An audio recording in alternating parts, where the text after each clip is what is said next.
গুৰেশ্বৰত 2 বছৰে সম্পূৰ্ণ নহল 4 কোটি টকীয়া RCC দলং।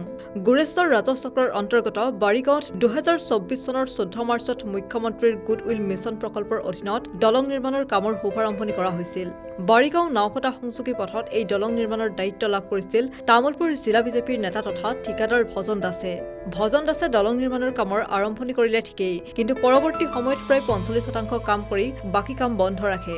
ইয়াৰ মাজতেই যোৱা BTC নিৰ্বাচনত ঠিকাদাৰ ভজন দাসে নাগৰিজুলি পৰিষদীয় সমষ্টিত বিজেপিৰ পৰা অৱতীৰ্ণ হৈ জয়ী হয়। স্থানীয় ৰাইজে অভিযোগ কৰা মতে নিৰ্বাচনত জিকি পৰিষদ হোৱাৰ পাছতো ভজন দাসে দলংখন সম্পূৰ্ণ কৰাৰ ক্ষেত্ৰত কোনো ধৰণৰ পদক্ষেপ গ্ৰহণ কৰা নাই। বৰঞ্চ দলং নিৰ্মাণৰ কামত পিঠিহে দিলে ভজন দাসে। এই ক্ষেত্ৰত বিভাগীয় কৰ্তৃপক্ষই চকু মুদাকুলিৰ ভাও ধৰা বুলি স্থানীয় ৰাইজে অভিযোগ কৰিছে।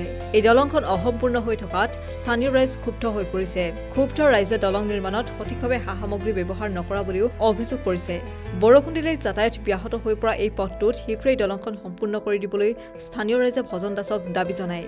হয়, আজি মোটামুটি 2 বছৰ ৰানিং হৈ গ'ল।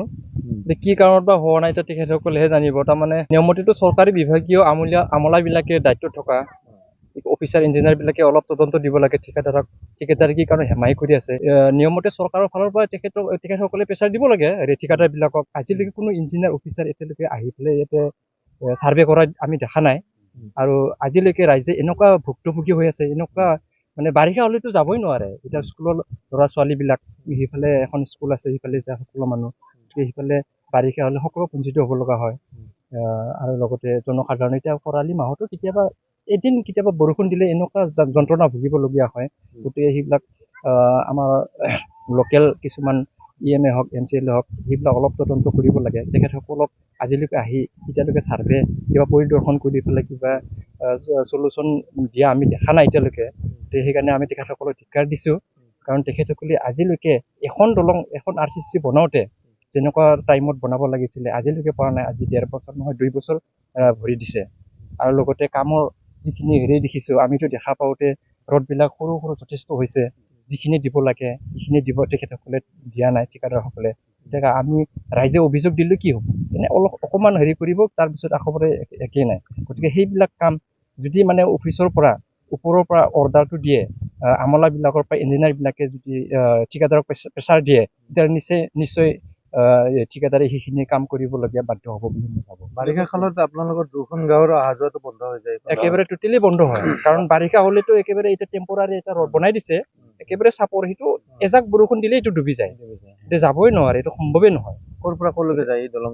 এইটো ইয়াৰ পৰা ইফালে মোটামুটি নাওকটা ওলাব পাৰে। নাওকটা এইটো আমাৰ বৰিগাঁৱৰ পৰা নাওকটা ওলাব পাৰে। আৰু নাওকটা আৰু ইফালে হেৰি ওলাব পাৰে মহৰীপাৰা নাওকটা সংযোগী পথ এইটো হয়। ঠিকাদাৰ কোন জানে নেকি? ঠিকাদাৰৰ নামটো শুনিছোঁ, এনে ঠিকাদাৰ কিবা ভজন দাস বুলি কৈছে, নাগৰিজুলিৰ।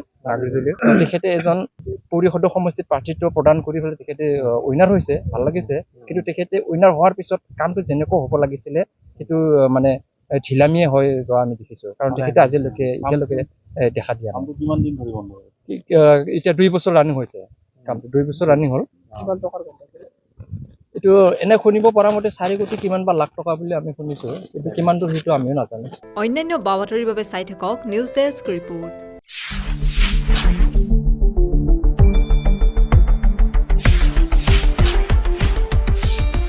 শুদ্ধ আৰু বিস্তৃত বাতৰিৰ বাবে চাই থাকক নিউজ ডেস্ক ৰিপোৰ্ট।